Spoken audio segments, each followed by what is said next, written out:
a mental health pandemic prior to the pandemic, and what COVID really did is it highlighted all the problems we had in the mental health system that existed before it. Access to care, long wait list, not enough providers. I thought I was going through a lot as a parent with 2 children who had disabilities. One of the things that COVID brought was a higher crime rate. And where we were living, it became very dangerous. COVID had shut down the schools. We were learning on the Chromebooks. Here it was very difficult and very trying. My children don't learn well virtually, so there was a lot of defiance with some of that.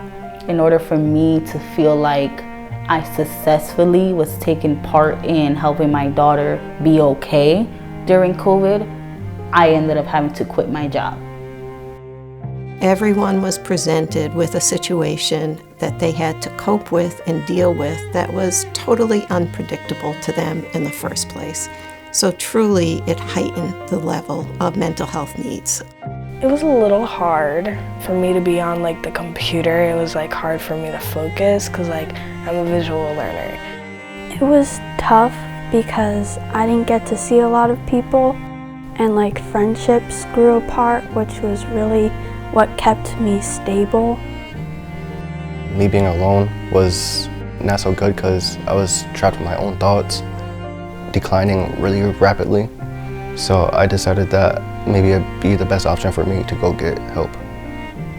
Life changed. They went to school one day, they did what they were supposed to do, they came home, they had dinner, they did their homework, and the next day it was all over. Everything so quickly changed, and that's not something I think any of us are prepared for.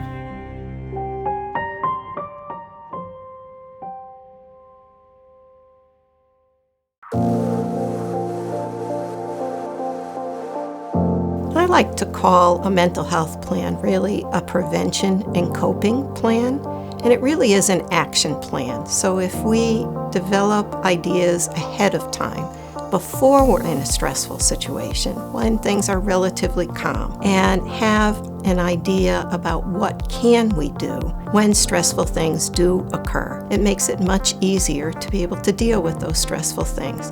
No mental health plan or toolkit should be the same for everyone, because everyone's going to have something unique that needs to be in there that best fits them. When we talk about kids that have special healthcare needs, when we talk about kids that have developmental delays, when we talk about kids that have unique challenges with learning, different things are going to have to go into their mental health plan to help support that.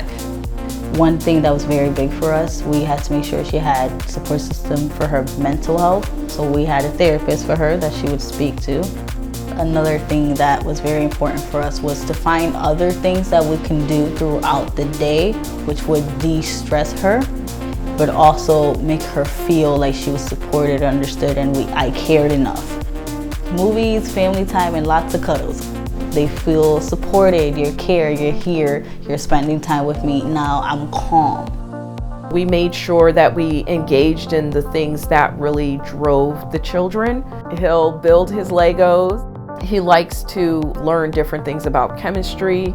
So I had 3 worlds because it would help me kind of take out all the things that were going on around me. The music world, I named it. Then I had the artistic world, and then the nap world. They all have devised these plans themselves. It's not something they're ever forced to do. We do make a list though. It's good to know beforehand what you can do. Trent, if he's in crisis, to get some of that extra stress out, he'll go out and play basketball in front of the house. Vix, he will go on the trampoline. There's periods where very depressing and stuff. To get through that, I talk a lot to my friends. I socialize more because that helps a lot. I think we start to worry when we really notice a change in both happiness and sadness. When things that are routine, brushing your teeth, taking a shower, getting dressed, when those things become challenging, when we are starting to have more problems with getting out of bed, we start to worry when we have thoughts of hurting ourselves. Those are when we really become concerned. The hope is that if we can shift the conversation to talk about things sooner, we limit the number of times that kids fall into that because maybe we've addressed and been able to help them a little bit sooner. A good mental health plan will have at the bottom when needed, who do I call? I'm calling a friend or I'm calling a resource, and I'm just going to get that additional support so that I can get back on track.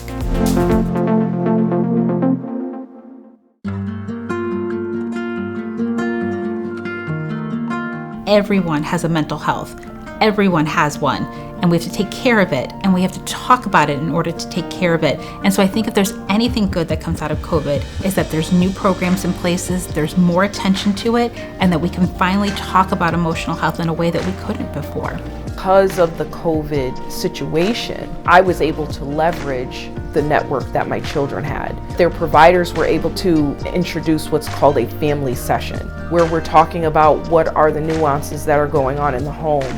The way that I think, the way I cooperate in life, my mom helped me out with most of that. She taught me values. She teaches us new things every day. I love that about her. COVID made us see what was triggering her because it was right in our face. There's no distractions. And then we were able to get the systems in place. One-on-one time was one of the most important things for us. Kind of took everyday things and I made it in a way where she was still learning. I would cook with her and I would do math at the same time. One of the positives that came out of COVID was that more people recognized the importance of mental health. Families were spending more time together, and for some that was very difficult. But for others, it really brought a better understanding and more of a closeness amongst family. In my home, mental health isn't so taboo. We talk about it frequently. Vic's relationship with me grew. Vix was able to share that he was transgender. I had always struggled with how I saw myself, because when I was really young, I thought, why can't I be comfortable as a female? So I told Mom, told my friends. After that, I could actually find who I was. My parents sees me. That's like the most important thing for a child, especially LGBTQ people. It's very important that their parents can see who they are and accept that. And so it just helped everything. The pandemic actually made us a family, whereas before we were just people in the world. But when we were forced together, it made us stronger, and it made us look at each other and value each other much more than what we had before.